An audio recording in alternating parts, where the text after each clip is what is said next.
Morning student. अब हम Vijayanagar empire के बारे में आगे जो जानकारी प्राप्त करेंगे।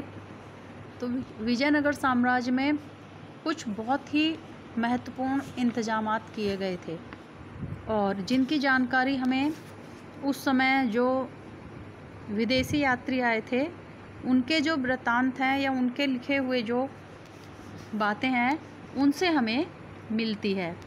तो इनमें जैसे एक इतालवी व्यापारी था द काउंटी अब्दुल रज्जाक, फारस के राजा का राजदूत था।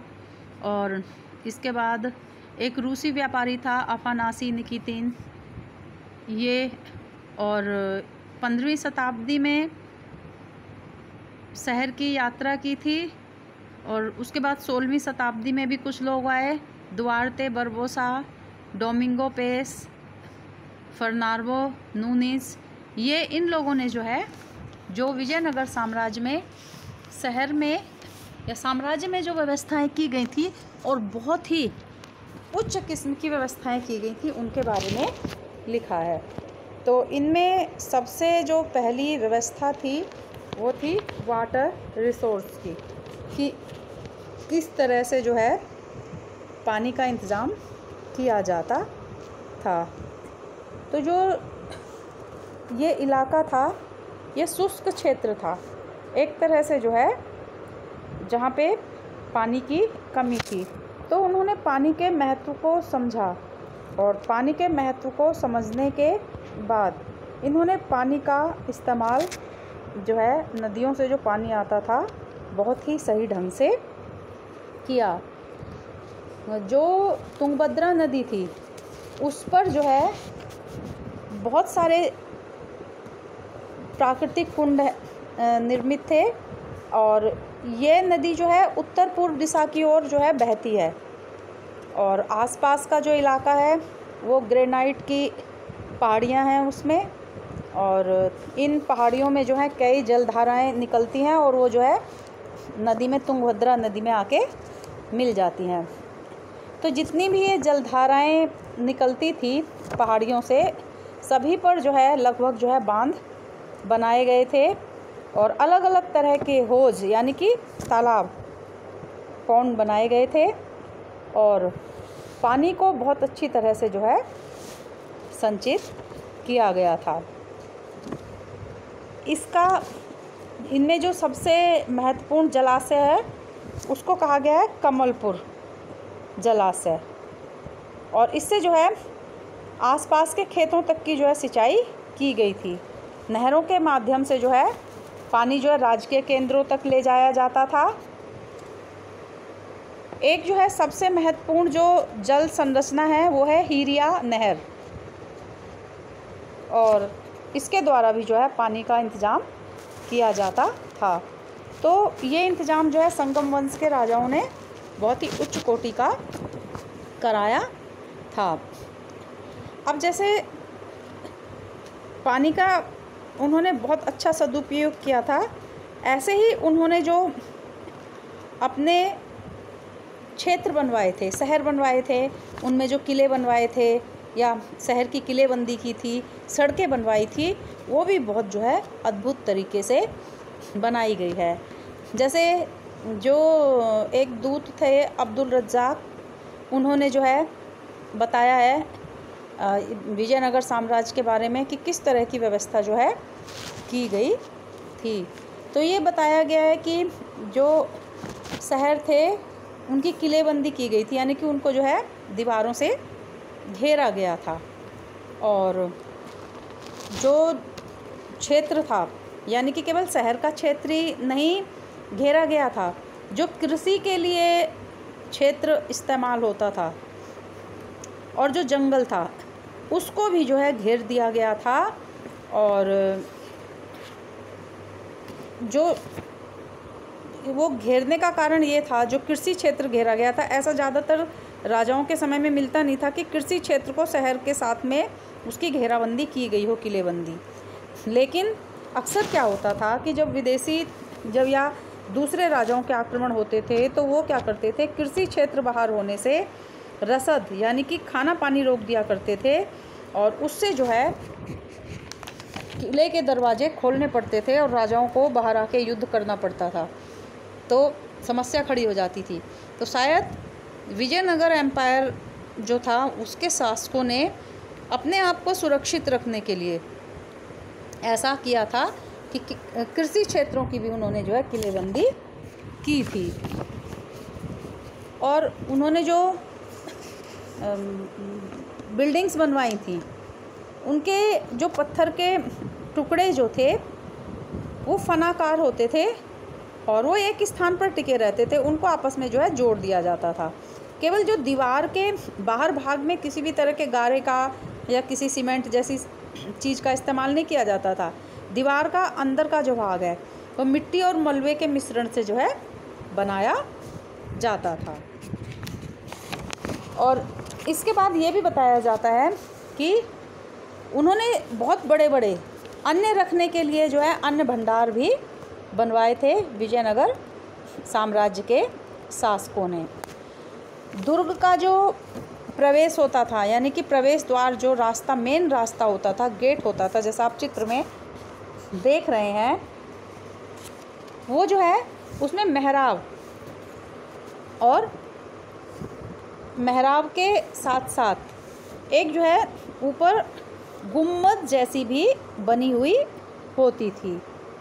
तो ये जो चीज़ बनाई गई हैं जो प्रवेश द्वार में, ये इसको कहा गया है इंडो इस्लामिक शैली कहा है।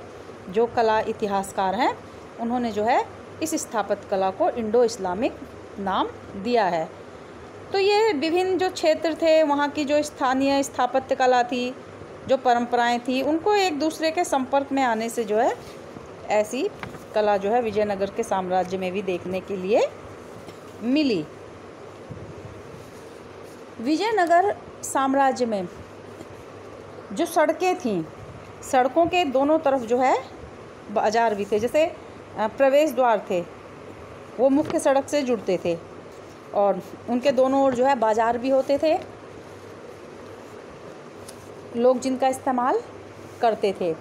जो बरबोसा हैं पुर्तगाली यात्री, उन्होंने तो ये भी कहा है कि बहुत सारे लोग जो है छप्पर के मकान में रहते थे, लेकिन वो छप्पर के जो मकान होते थे वो बहुत सुदृढ़ होते थे और जो उनकी गलियां होती थी वो एकदम जो है व्यवस्थित हुआ करती थी।